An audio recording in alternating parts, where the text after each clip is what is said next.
தேவ ஜனங்கள் அனைவருக்கும் ஆண்டவர் இயேசுவின் நாமத்தில் வாழ்த்துக்கள்.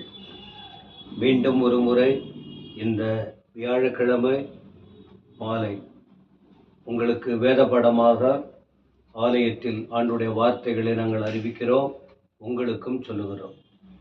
அடிக்கடி உங்களுக்கு சொல்லுகிற வார்த்தையை கவனியுங்கள்.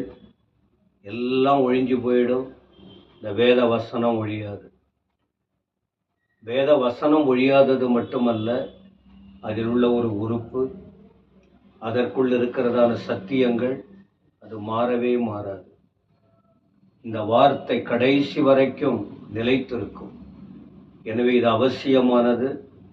எனவே சபை மக்களும் இதை காண்கிற அனைத்து வெளி தேசமாய் இருக்கலாம், உள்ளூராய் இருக்கலாம், நீங்கள் யாராய் இருந்தாலும் சரி, வேத வசனத்தை மதியுங்கள், வேத வசனத்தை வாஞ்சியுங்கள், வேத வசனத்துக்கு முக்கியத்துவம் கொடுங்கள், உங்கள் வாழ்க்கையை அர்ப்பணியுங்கள். ஏன் தெரியுமா?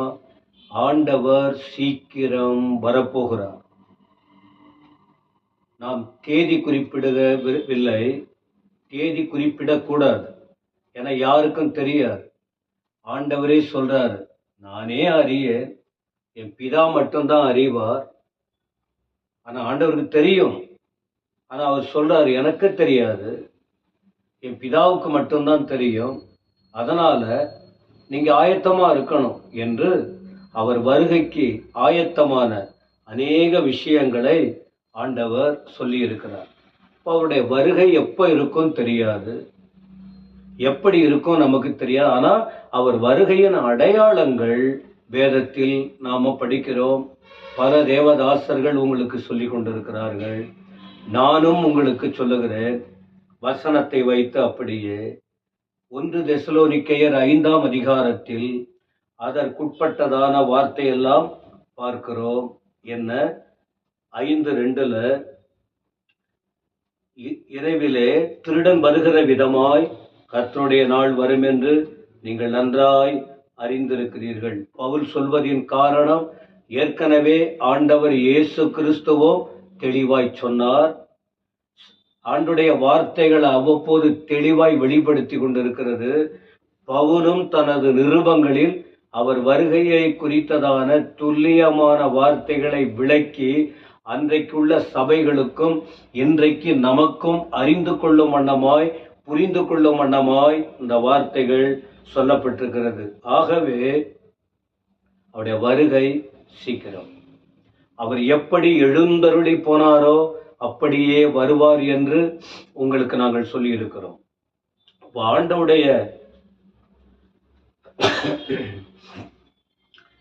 தேவனுடைய வருகை 2 வித வருகைன்னு நாம சொல்லிக்கிட்டு இருக்கிறோம். ஒன்று ரகசிய வருகை, இன்னொன்னு பகிரங்கமான வருகை. 2க்குமே வேத அடையாளங்களை பார்க்கிறோம். வெளிப்படுத்தல் 1:7 கூட பாருங்க, மேகத்தின் மேல் அவர் வருவார் என்று. எப்படி உங்கள் கண்களுக்கு முன்பாக எழுந்தருளி போனாரோ அப்படியே அவர் வரப்போகிறார்.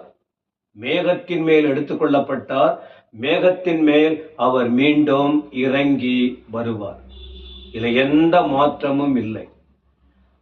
2வது வருகை இன்னும் நடக்கல, முதல் வருகை ரகசிய வருகை இன்னும் நடக்கல. இப்ப அடுத்து சபை சந்திக்க வேண்டியது, சபை எதிர்பார்க்க வேண்டிய காரியம் என்ன? அவருடைய ரகசிய வருகை. அதன் பிறகு நிறைய மாற்றங்கள் வரப்போகிறது. எனவே இதையெல்லாம் நீங்கள் தெளிவாய் கேட்டுக்கொண்டிருக்கிறீர்கள். அப்போ ஆண்டவருடைய வருகையில் இப்ப நாம எதிர்பார்க்க வேண்டியது ரகசிய வருகை. ஆண்டுடைய பிள்ளைகள் சந்திக்க வேண்டியது, எதிர்பார்க்க வேண்டியது ரகசிய வருகை.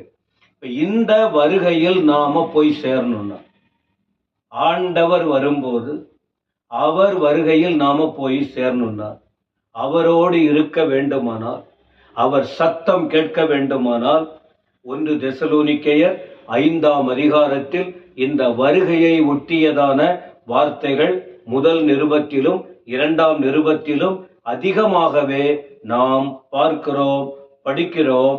பவுல் தெளிவாய் தெசலோனிக்கே சபைக்கு எழுதி வைத்திருக்கிறார். அதை தான் கடந்த வாரங்களில் உங்களுக்கு சுட்டிக்காட்டினேன். இன்றைக்கும் தேவனுடைய வருகையில நீங்க போய் சேரணும்னா 5ஆம் அதிகாரத்தின் 19ஆம் வசனம் சொல்லுகிறது, ஆவியை அவித்து போடாதிருங்கள். ஆவியை அவித்து போடாதிருங்கள். அப்போ தேவன் இந்த ஆவியை நமக்கு கொடுத்திருக்கிறார். ஏதேனிலே மண்ணிலிருந்து ஒரு மனுஷனை உருவாக்கி அவர் தம்முடைய ஜீவனை, அவருடைய ஆவியை நாசியில் ஊதினார். அவன் ஜீவ ஆத்துமாவானான். ஆவி அவனுக்குள் போனதினால் அவன் ஆத்துமா என்ற ஒரு தன்மையில் வந்தான். மனுஷன் ஆவி, ஆத்துமா, சரீரம் என்ற தன்மையோடு கூட வாழ்ந்து கொண்டிருக்கிறான். அப்ப இங்க பவுல் என்ன சொல்றாருன்னா, உனக்குள்ள ஆவி இருக்கு. உங்களுக்கு தெரியுமா, பிரசங்கி புத்தகத்துல நாம படிக்க முடியும் 8ஆம் அதிகாரத்துல, ஆவியை விடாதிருக்க மனுஷனுக்கு அதிகாரம் இல்லை. அப்ப ஆவியை கொடுத்தவர் அவர்தான். கொடுக்கவும் அவரால் முடியும், அதை எடுக்கவும் அவரால் முடியும். ஆனா இந்த ஆவி நமக்குள் கொடுத்திருக்கிறதுனால அந்த ஆவியை அவித்து போடாதிருங்கள் அப்படின்னு சொல்றார். இதை சில நேரத்துல நாம ஆவி மட்டுமல்ல, ரட்சிப்பு பெற்று ஞானஸ்நானம் எடுத்து அபிஷேகம் பெற்றவர்கள் அத பரிசுத்த ஆவியானவரை குறித்து கூட சொல்லுவாங்க. இது எப்படியோ இருக்கட்டும், உனக்குள்ள இருக்கிற ஆவியும் சோர்ந்து போகிறதுக்கு இடம் கொடுக்காத. உன் ஆத்துமா வளர, தேவனோடு நடப்பதற்கு, தேவனுக்காய் வாழ்வதற்கு பரிசுத்த ஆவியானவரும் நமக்கு கொடுக்கப்பட்டிருக்கிறார். அவரை பெற்றுக்கொண்டவர்கள் அவர் உள்ளத்துல வச்சிருக்காங்க. அவர் தேவன். அப்ப அந்த ஆவியை அவித்து போடாதிருங்கள் என்று. அப்போ ஒரு மனுஷன் தனக்குள் இருக்கிற ஆவியை சோர்ந்து போக வைக்க முடியும், அவித்து போட முடியும். ரோமர் 12ஆம் அதிகாரத்தின் 11ஆம் வசனத்தில் நீங்கள் பார்க்கும்போது அங்க என்ன சொல்லியிருக்குன்னா, ஆவியிலே அனலாயிருங்கள். ஒரு விறகு போடுறோம், ஒரு 10 விறகும் இருக்கிறது, அதை எரிய வைக்கிறோம். அதை எரிய வைக்கும்போது ஒருவேளை ஈரமான விறகா இருந்தா அது எரிந்து வருவதற்கு ரொம்ப லேட் ஆகும். காய்ந்து போன விறகு அது சீக்கிரமா பற்றிக்கும்.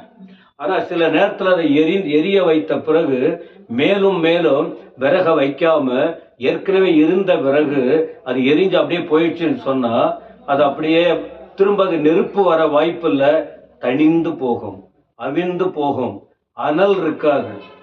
அப்ப அதுக்கு அது அனலா இருக்கணும்னு சொன்னால், அவிழ்ந்து போகாம அது உயிரோட்டம் உள்ளதாய் உதவியா இருக்கணும்னு சொன்னால் விறகு மேல மேல போடுவாங்க. அதை போல நமக்குள்ள இருக்கிற ஆவி கர்த்தர் தந்த தீபம். மனுஷனுடைய ஆவி கர்த்தர் தந்த தீபமாய் இருக்கிறது.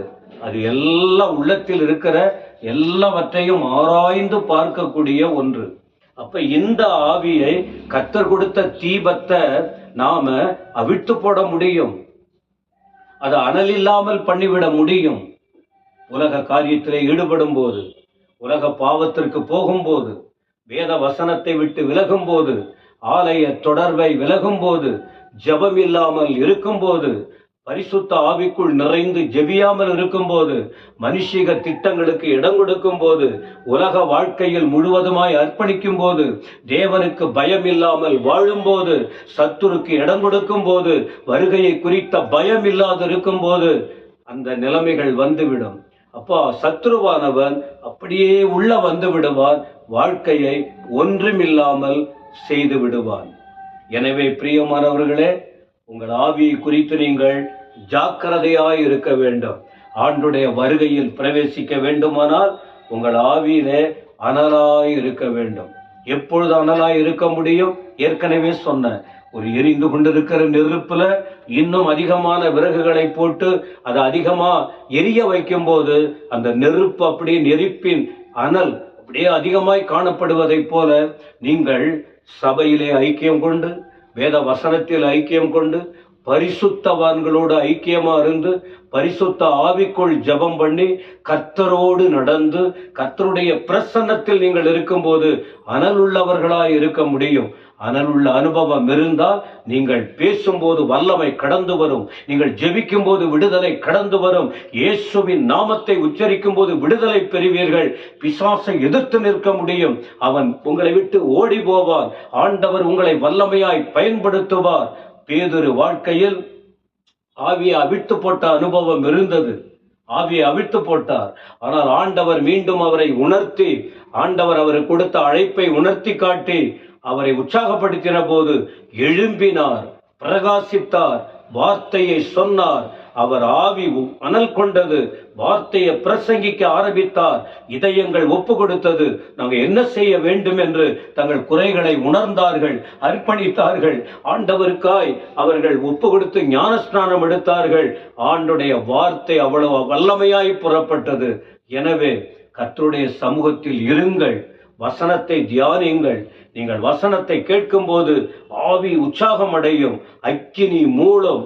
அந்த வேத வசனத்தை தியானிக்கும் போது அக்கினி மூல ஆரம்பிக்கும். உங்களுக்குள் ஒரு உற்சாகம் காணப்படும். நீங்க சோர்ந்து போகாம இருப்பீங்க, தைரியமாய் இருப்பீர்கள், ஆயத்தமாய் இருப்பீர்கள், மற்றவர்களையும் உற்சாகப்படுத்துவீர்கள், ஒரு கூட்டமாய் மாறுவீர்கள், தேவ ராஜ்யத்திற்கு ஆயத்தப்படுத்துவீர்கள். எனவே தெய்வ சிந்தனையோடு இருந்து இப்படிப்பட்ட அவருடைய வருகையில் பிரவேசிக்க வேண்டுமானால் உங்கள் ஆவி குறித்து தெளிவாய் இருந்து அவித்து போடாதபடிக்கு பரிசுத்த ஆவிக்குள் ஜெபம் பண்ணி ஆயத்தமாய் இருப்போம், விழிப்பாய் இருப்போம், கர்த்தருக்காக வாழுவோம். கர்த்தர் சீக்கிரம் வரப்போகிறார்.